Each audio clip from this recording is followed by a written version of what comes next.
Hello and welcome to a new horror movie review. I was introduced to Perfect Blue back when I was in college.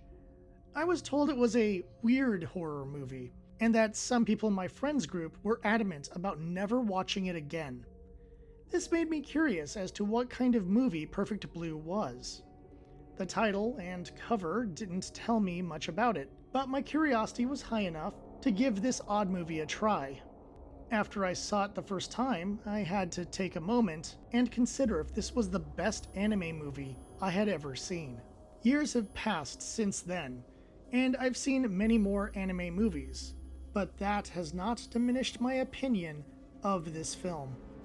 When I was told it was showing in theaters once again, I took the opportunity to go see it. With so many new anime horror titles that have come out over the years, it does beg the question, does this movie hold up? Well, I don't want to spoil my review, but yes, it holds up quite well. Like any good thriller, this has a simple premise that grows into much more. Our story follows pop singer Mima Rin as she moves from singing to acting with quite a bit of difficulty.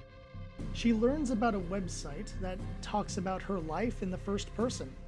Mima starts seeing visions of her old self while dealing with the difficulties of being a character in a dark detective drama.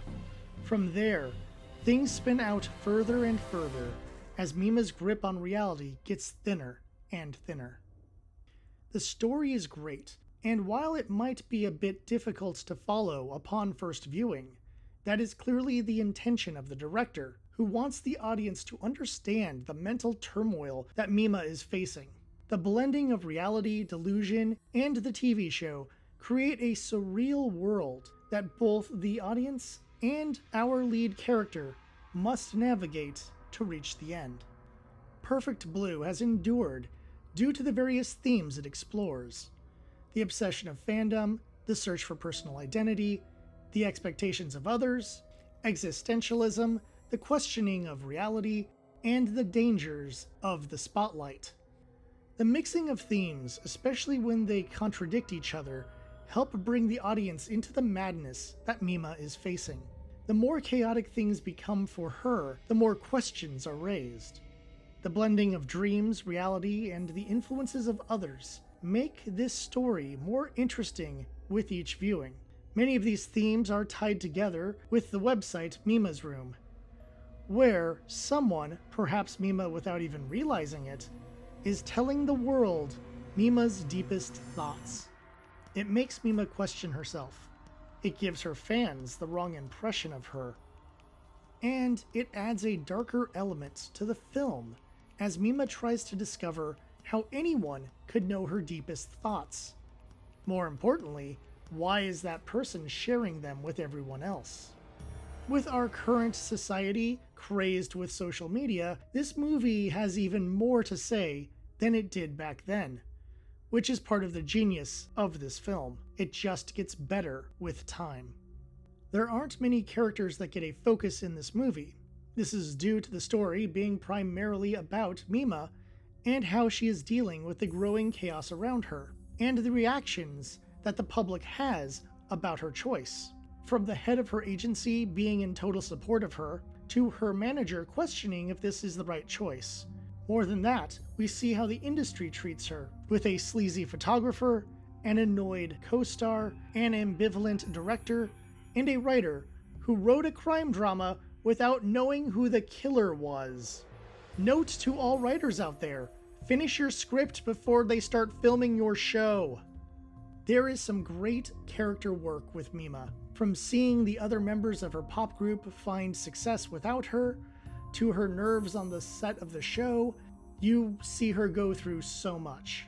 As she loses some of her grip on reality, things get more difficult for the audience to follow, which allows the audience to sympathize with what Mima is facing. The only flaw in the characters is one of Mima's fans, who doesn't quite look human. He has a bizarre design that really stands out and doesn't fit with the more realistic looking characters in the movie.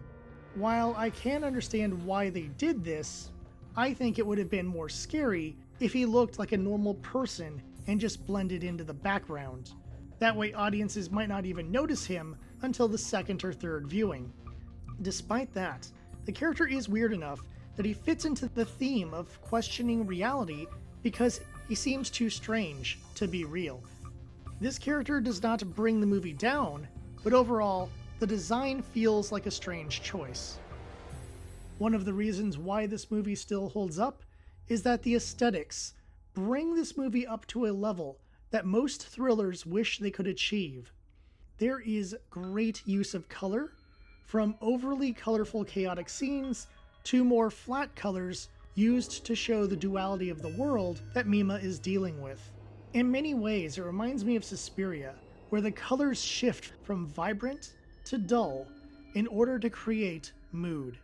In addition to that, the deep reds used for the lipstick, blood, and other key images work well as a striking motif that stands out in every scene.